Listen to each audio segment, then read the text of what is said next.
I remember the day I met Ethan like it was yesterday. It was at one of those high society parties where everyone pretends to care about the hors d'oeuvres, but really just shows up for the free booze and gossip. I was there, standing awkwardly by the buffet, not touching a thing. That's me, Laura, the girl who's deadly allergic to peanuts. It's a pain, but you get used to the drill. Don't eat anything you didn't make yourself. Ethan was hard to miss, the life of the party, cracking jokes and charming everyone within a 10-foot radius.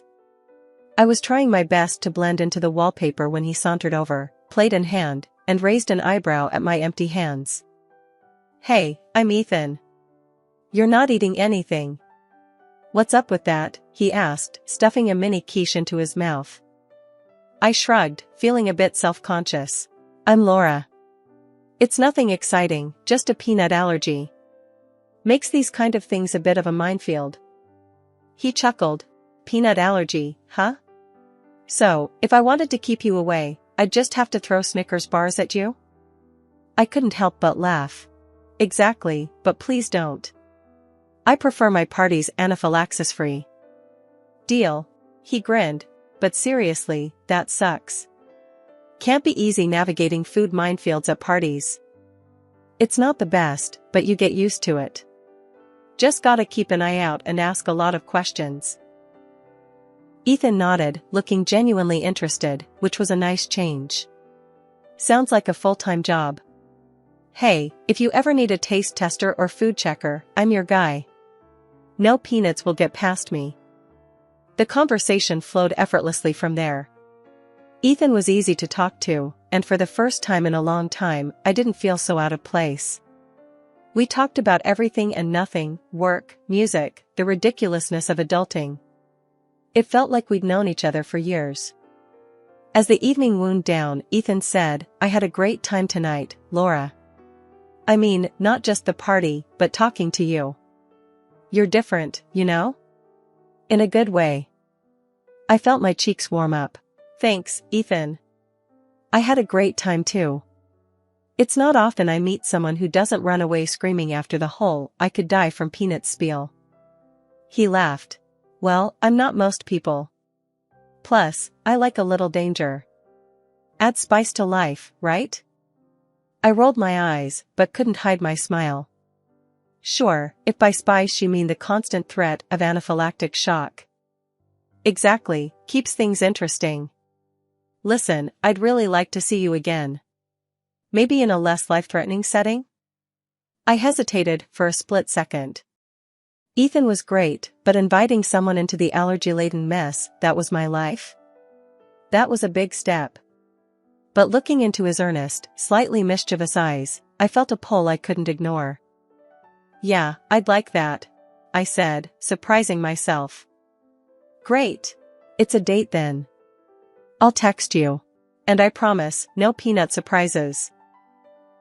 As he walked away, I couldn't help but feel like maybe, just maybe, this was the start of something special. Little did I know how right, and how wrong, I would be. Ethan and I hit it off like fireworks on the 4th of July. It was one of those romances you hear about but never really believe could happen. I was cautious at first, but with Ethan, it felt like throwing caution to the wind wasn't just okay, it was the only way to go. We started seeing each other nonstop. Our dates weren't your typical dinner and a movie deal. No, Ethan was all about the experience. We'd find ourselves at a hole-in-the-wall jazz club one night and playing mini-golf like a couple of kids the next. He had a way of making the mundane feel magical. One breezy evening, we were walking along the river, the city lights reflecting like stars on the water. Ethan stopped and looked at me, his eyes serious. "Laura, I gotta tell you something. I'm not into playing games or beating around the bush. I'm crazy about you. It's like you've got this realness about you. It's refreshing. And I want us, to be something more." His words hit me like a lightning bolt. I was feeling it too, the intensity, the connection, but hearing him say it out loud, it made it real. "Ethan, I feel the same way. I was scared, you know? But with you, it's different. It feels right." He grinned, that lopsided grin that made my heart do somersaults. Well, then. Guess that settles it. You and me, we're doing this. For real. And we did.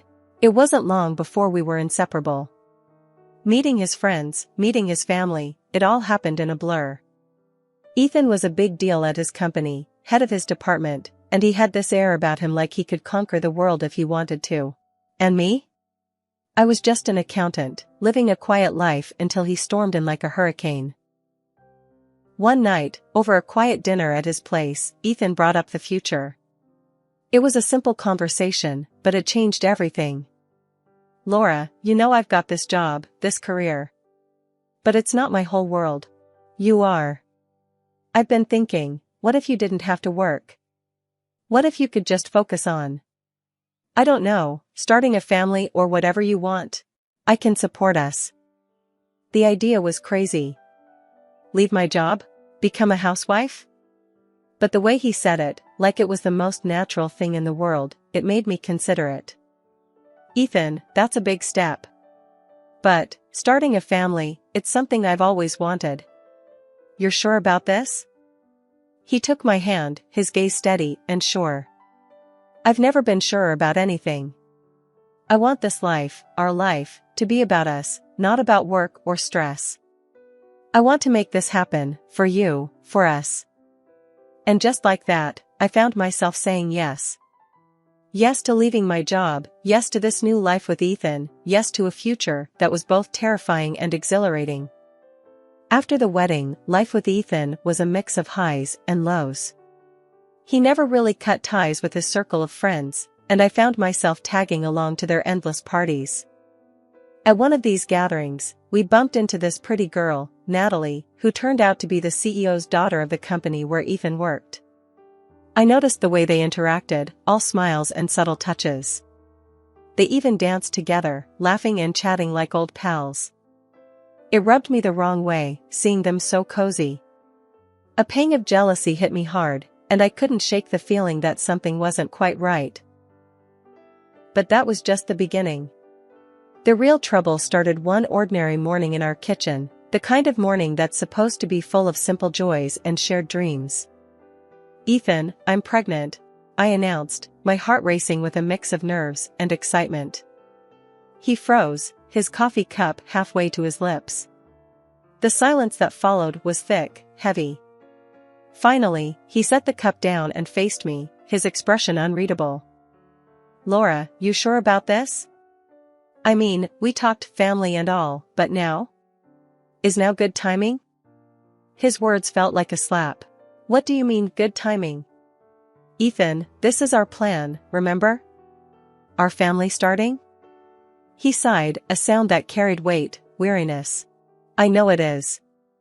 But plans and reality, they ain't always buddies. We gotta think this through, Laura. We ain't ready, not really. A lump formed in my throat. Not ready? But you said, you wanted this, to take care of us. What's changed? He avoided my gaze, shifting uncomfortably. Things change, Laura. Just being real here. Maybe, we need to consider all our options. Before we jump into anything. Options? Like not having this baby? I could hardly believe the words coming out of my mouth. He didn't meet my eyes. Maybe. I don't know. Let's just think on it, okay? After that, everything started to unravel. Ethan pulled away, shutting me out. Our home felt more like a war zone than a haven.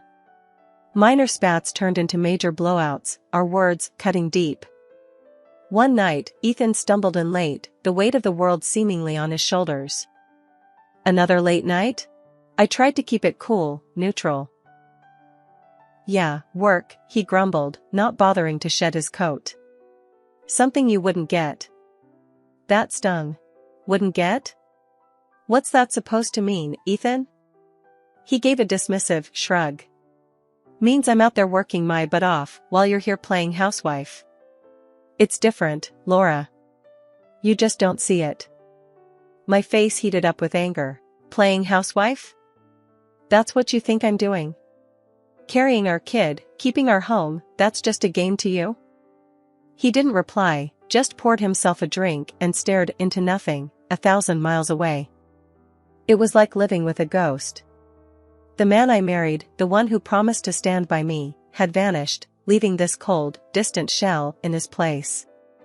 The tension between Ethan and me was thick enough to cut with a knife, but life didn't stop for our troubles.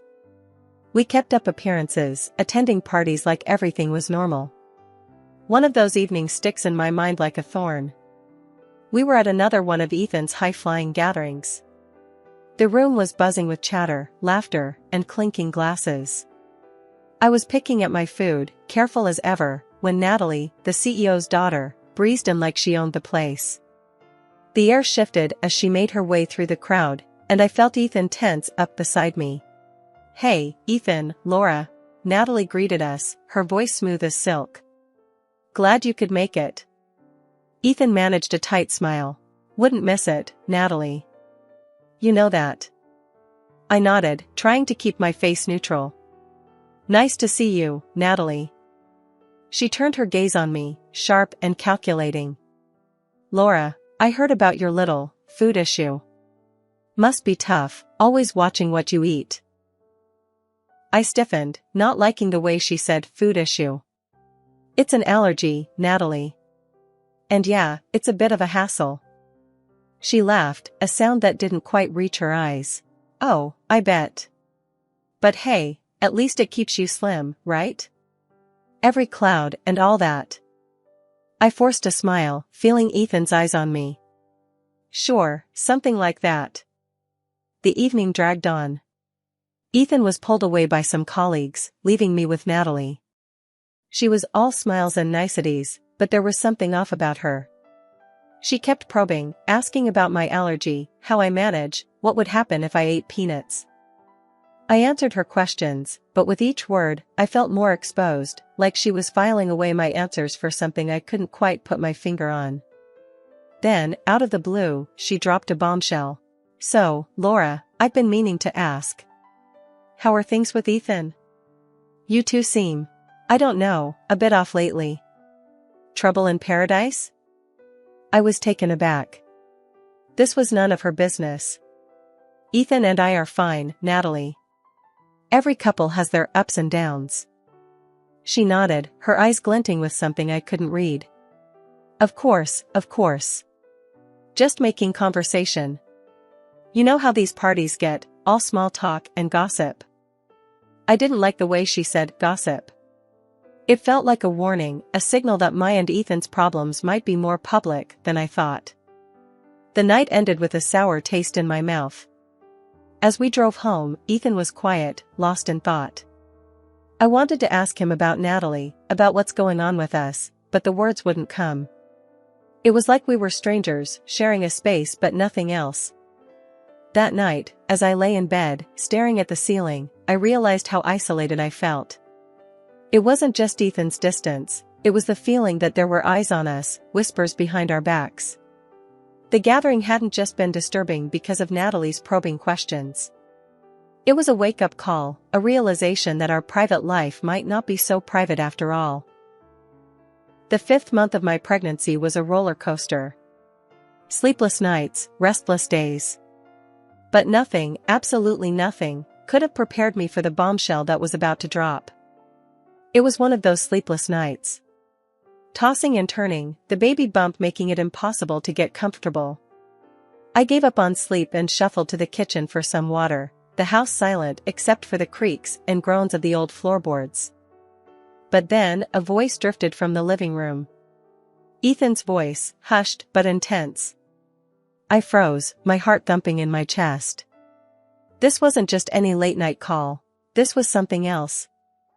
"I love you, too," Ethan's voice floated through the darkness, coated in sweetness that made my stomach churn. "Don't worry, she's out. Sleeps like a log these days. We can talk." My breath caught in my throat. This wasn't happening. But it was, and it got worse. A woman's voice responded, clear and unmistakable. Natalie's voice. "Remember, Ethan, it has to look like an accident. The peanut thing. Just swap her morning pasta with the one we bought. Ethan's reply was a punch to the gut. I know. It'll be soon. Can't stand another day with her. And that kid? We'll be free soon, Nat. I stood there, my whole world crumbling. This wasn't a nightmare, it was real. My husband, plotting with his mistress to kill me, to make it look like an accident. A cold fear gripped me, but I wouldn't let it paralyze me. Silently, I retreated to the bedroom, my mind a whirlwind of fear and fury. I wasn't going to play the victim in this twisted game. I needed evidence, something concrete to nail him and that viper, Natalie. As soon as Ethan left the next morning, I sprang into action. Tore through his stuff like a woman on a mission. And there it was, hiding in plain sight, the jar of sweet pasta, laced with peanuts, a death sentence for the unsuspecting. But I wasn't unsuspecting. Not anymore. I swapped that jar for a twin, identical in every way but one. This one was safe, filled with an imitation flavor that wouldn't hurt a fly. Let him think he had the upper hand. Let him believe his plan was foolproof. The stage was set, the players in place. Ethan's twisted plot was about to unravel, and I was the one pulling the strings. As I lay in bed that night, the recording device safely hidden, I knew the morning would bring the final act of this dark drama. The morning light crept through the curtains, casting a calm over the kitchen that was in stark contrast to the storm brewing inside me. Ethan was up early, humming some tune, as he busied himself with making breakfast. The smell of toasted bread filled the air, but my stomach churned with nerves, not hunger. Here you go, Laura. Made your favorite pasta sandwiches, he said, pushing the plate towards me, his eyes glued to my face, waiting for the show to start. I took a bite, locking eyes with him, knowing this was it. Ethan, I can't breathe. I choked out, clutching my throat, my heart racing not from fear, but from the adrenaline of the trap I'd set. His reaction was bone-chilling. Laughter, cold and cruel, spilled out of him. Can't breathe?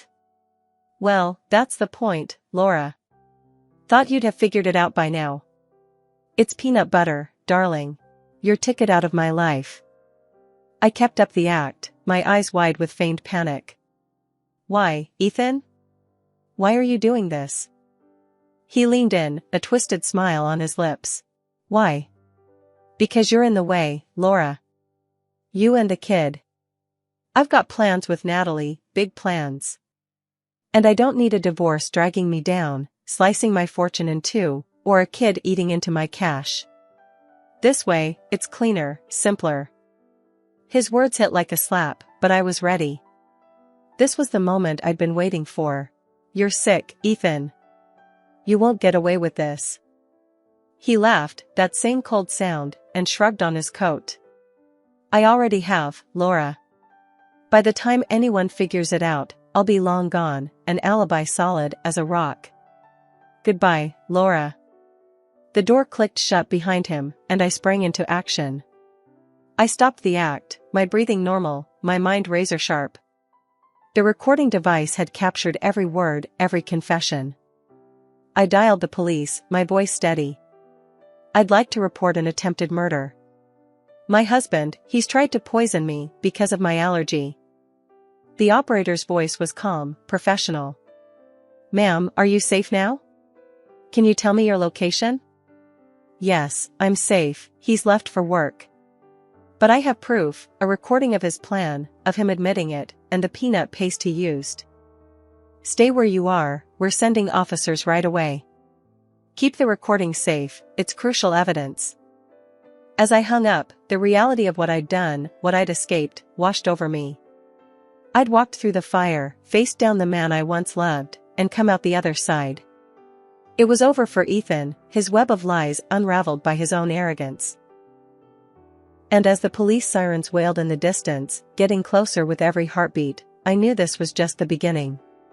The beginning of a new chapter, a fresh start for me and my child, built on truth, courage, and a will of iron. The game was over, and I, not Ethan, was the one left standing. The courtroom was a cold, harsh place, but on that day, it felt like the stage of justice. There, Ethan and his mistress, Natalie, faced the music, their twisted plot laid bare for all to see. They tried to dodge the blame, hurling accusations at each other like desperate animals caught in a trap. But their words fell on deaf ears. The judge saw right through their lies, and the gavel came down hard. I sat there, watching them squirm, a mix of relief and disbelief churning inside me. My sister Marie squeezed my hand, her presence a silent pillar of strength. "Can you believe this, Laura?" she whispered, her voice a mix of disgust and satisfaction. "They're actually trying to outdo each other in being the worst." I nodded, my gaze fixed on Ethan. "Yeah, I can believe it. It's all they know, Marie. Lies, deceit, and now, finally, they're reaping what they sowed." The judge's voice cut through the tension, clear and resolute. "Ethan and Natalie, you have been found guilty of conspiracy to commit murder. The evidence is overwhelming, and your actions, despicable. This court sentences you to serve your 3-year prison term, a fate you brought upon yourselves." But that wasn't all. The judge turned his gaze to me, and for a moment, the world seemed to hold its breath. Furthermore, the court orders Ethan to compensate Laura in the amount of $400,000 for the emotional and psychological damage inflicted upon her. Marie let out a low whistle, her eyes wide. "Did you hear that, Laura? $400,000. That's justice, right there." I nodded, a weight lifting off my shoulders. "It's more than justice, Marie. It's a new start, a chance to build something good from the ruins Ethan left behind." But justice had more in store. Natalie's wealthy parents, desperate to save face, coughed up half of the compensation themselves. Ethan had no choice but to give up the house, the walls that had witnessed so much pain now a symbol of my newfound freedom. As we left the courtroom, the reality of it all began to sink in. The nightmare was over. Ethan and Natalie were behind bars, their poisonous plot nothing but a bad memory. Marie wrapped an arm around me as we stepped into the light of a new day. "You did it, Laura. You stood up to him and you won. How does it feel?" I took a deep breath, the air tasting sweeter, the sky a deeper shade of blue. "It feels like a second chance, Marie. A chance to give this baby a good life, a peaceful home. A chance to heal, to grow, to live without fear." As the dust settled on the tumultuous storm that was my past, the world seemed to take on a softer hue. I sat on the porch of the house that once felt like a prison, but now was a sanctuary, a symbol of my newfound strength. Marie dropped by, her visits a constant in the ever-changing tapestry of my life. She plopped down beside me, her gaze taking in the horizon. "Look at you, Laura. Sitting here, queen of your castle. Who would have thought, huh?" Marie's voice was a mix of wonder and pride. I chuckled, the sound mingling with the gentle breeze. "Queen of the castle, huh? More like guardian of my own peace. It's been a ride, Marie. One I never want to take again." Marie nudged me, her smile easy and comforting. "But you made it, sis. Through all the darkness, the fear. You're here, you're strong, and you're free." I nodded, my heart a steady drum of quiet resolve. Free and ready. Ready to face whatever comes next. It's funny, you know. I used to think strength was about being unbreakable. But it's not that, is it? It's about being able to break and then put yourself back together, piece by piece. Marie's hand found mine, a silent vow of sisterhood. "That's the truth. You're the toughest person I know, Laura. Not because you didn't break, but because you did, and here you are, stronger and more badass than ever." The sun dipped lower, painting the sky in shades of orange and pink. It felt like nature's own way of applauding, of acknowledging the journey I'd been on. "You know what the best part is, Marie?" I said, my eyes reflecting the fiery sky. "The best part is knowing that I'm not just doing this for me. I'm doing it for this little one too." My hand rested on my belly, the life within a constant reminder of hope, of future. Marie squeezed my hand, her voice soft but fierce. "That kid's got one hell of a mom. A warrior, a protector, a survivor. Ethan tried to write your story, but you grabbed that pen and wrote your own damn masterpiece.